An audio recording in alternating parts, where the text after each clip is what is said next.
The briefing room fell silent. Admiral Hawkins leaned back in his chair, a smirk playing at the corners of his mouth as he looked across the table at Lieutenant Sarah Chen.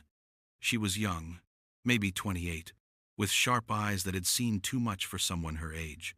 The other officers shifted uncomfortably in their seats, sensing what was coming.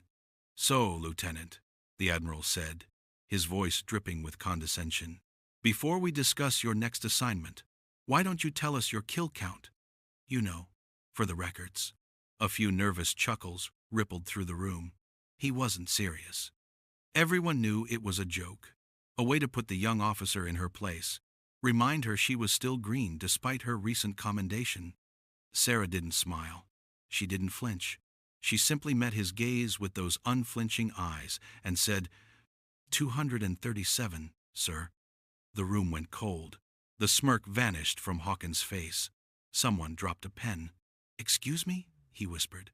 237 confirmed, sir. Would you like the breakdown?" Her voice was steady, almost monotone, like she was reciting grocery lists instead of body counts.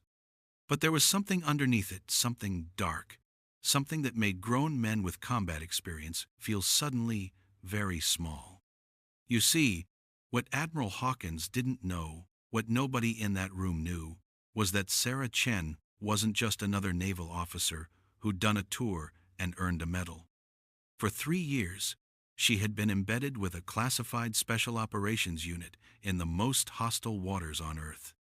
While other lieutenants were shuffling paperwork on destroyers, she was operating in the shadows, executing missions that would never appear in any official record.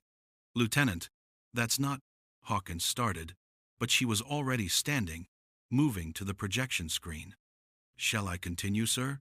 She pulled up a file on her tablet. "Operation Nightfall, 14 confirmed. Operation Silent Thunder, 31. The cargo ship rescue off Somalia," her voice caught for just a fraction of a second. "89 hostile combatants, eliminated to save 12 civilian hostages." Faces around the table went pale. These weren't just numbers. These were operations they'd heard whispered about in classified corridors, impossible missions, ghost stories that kept enemy forces awake at night. "You were the Phantom?" Commander Rodriguez breathed from the corner.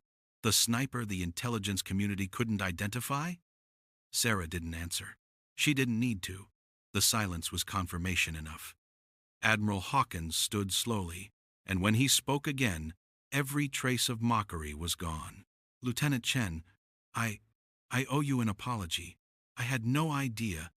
With respect, sir, you weren't supposed to." She closed the file, her expression softening just slightly. "I didn't rack up those numbers for glory or recognition. Every single one of those 237 was someone trying to harm innocent people. Every single one was necessary. And I'd do it again if it meant bringing our people home safe."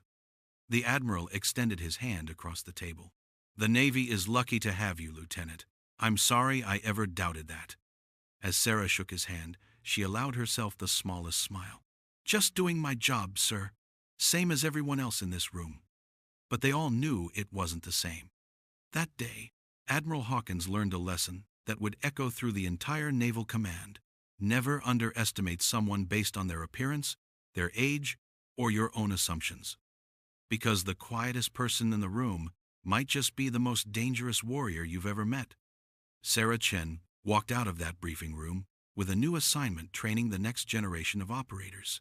And she carried with her a reputation that would inspire thousands of young sailors for decades to come. The Phantom had finally come into the light, and the Navy would never be the same.